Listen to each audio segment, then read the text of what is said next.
আসসালামু আলাইকুম প্রিয় শিক্ষার্থী বন্ধুরা, আজকে আমরা আলোচনা করব কার্বোহাইড্রেট সম্পর্কে।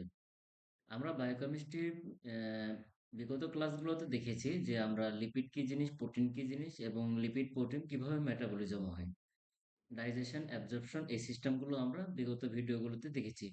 আজকের এই ভিডিওতে মূলত আমরা আলোচনা করব কার্বোহাইড্রেট সম্পর্কে।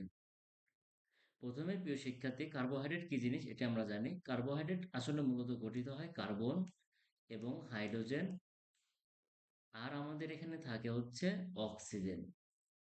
এই যে তিনটা জিনিস, এই তিনটা কম্পাউন্ড, এই তিনটি কম্পাউন্ড মিলে আমাদের হচ্ছে কার্বোহাইড্রেট গঠিত হয়। এখন এখানে যে অনুপাতটা আছে সেটাকে আমরা সবাই জানি যে একটি সুগার যদি আমরা কল্পনা করি তাহলে সেখানে সুগারের সংকেত হচ্ছে C6H12 এবং O6। এটা হচ্ছে আমাদের একটা বেসিক কার্বোহাইড্রেট বা সুগার, যেটা হচ্ছে সংকেত, এটা C6H12O6। আসলে মূলত কি এখানে মূলত একটি কিটোনস অথবা ওটা হাইড্রোক্সিল গ্রুপ এখানে বিদ্যমান থাকে। তো এখন আসো আমরা কার্বোহাইড্রেট জানলাম, কার্বোহাইড্রেট ক্লাসিফিকেশন জানবো।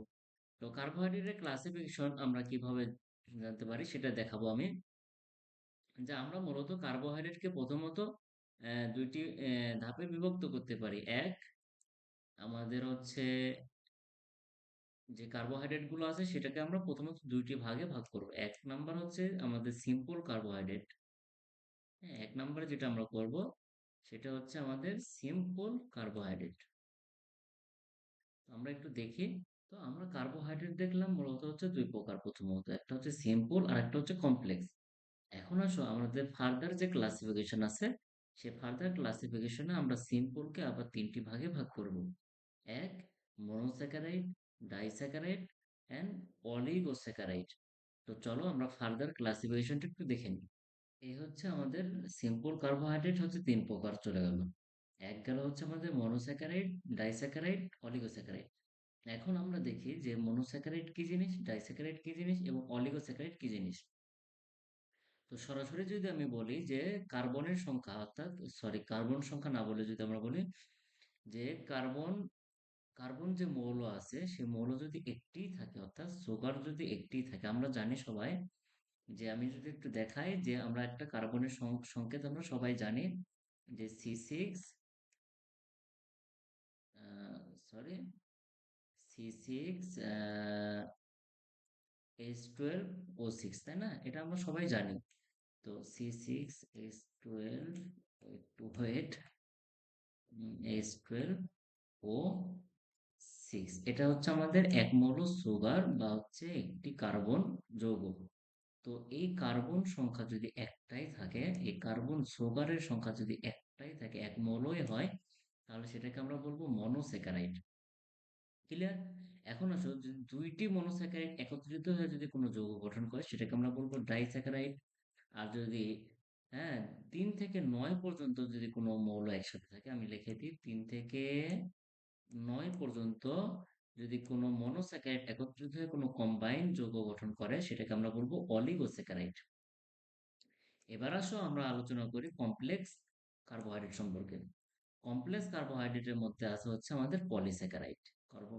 কমপ্লেক্সের ভিতরে আমাদের কি আছে? পলিস্যাকারাইড, ঠিক আছে? মনে থাকবে, পলিস্যাকারাইড। তো পলিস্যাকারাইড কি জিনিস? হ্যাঁ, মোর দেন 9, ঠিক আছে? মোর দেন 9, সরি, এভাবে না দিয়ে আমি লিখে দিচ্ছি। মোর দেন 9 যদি হয় তাহলে তোমাদের হবে কি? অলিগোস্যাকারাইড। মোর দেন 9, ওকে? মনে থাকবে, মোর দেন 9, অর্থাৎ 10 থেকে যদি বেশি, মানে 9-এর যদি বেশি হয়, হ্যাঁ, তাহলে সেটাকে আমরা কি বলবো? পলিস্যাকারাইড, ঠিক আছে? এই গেল আমাদের মূলত হচ্ছে কার্বোহাইড্রেটের বেসিক ক্লাসিফিকেশন। তাহলে আমি আরেকবার রিপিট করে দিচ্ছি যে কার্বোহাইড্রেট এটি মূলত আমরা প্রথমত দুইটি ভাগে ভাগ করি। একটা হচ্ছে সিম্পল কার্বোহাইড্রেট আর একটা হচ্ছে কমপ্লেক্স কার্বোহাইড্রেট। সিম্পল কার্বোহাইড্রেট যেটা আছে এটাকে আমরা আরো তিনটি ভাগে ভাগ করি: monosaccharide, disaccharide, oligosaccharide and complex carbohydrate হচ্ছে পলিস্যাকারাইড।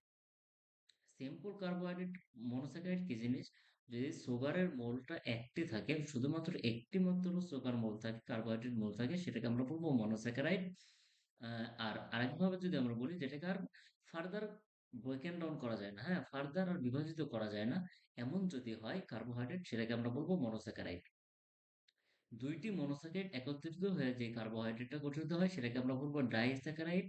অ্যান্ড তিনটি কার্বোহাইড্রেট, তিনটি, চারটি, এ পর্যন্ত 9টি পর্যন্ত যদি কার্বোহাইড্রেটের মৌল দিয়ে যে মনোস্যাকারাইড যদি একত্রিত হয়ে যে কার্বোহাইড্রেটটি গঠন করবে, সেটিকে আমরা বলবো অলিগোস্যাকারাইড।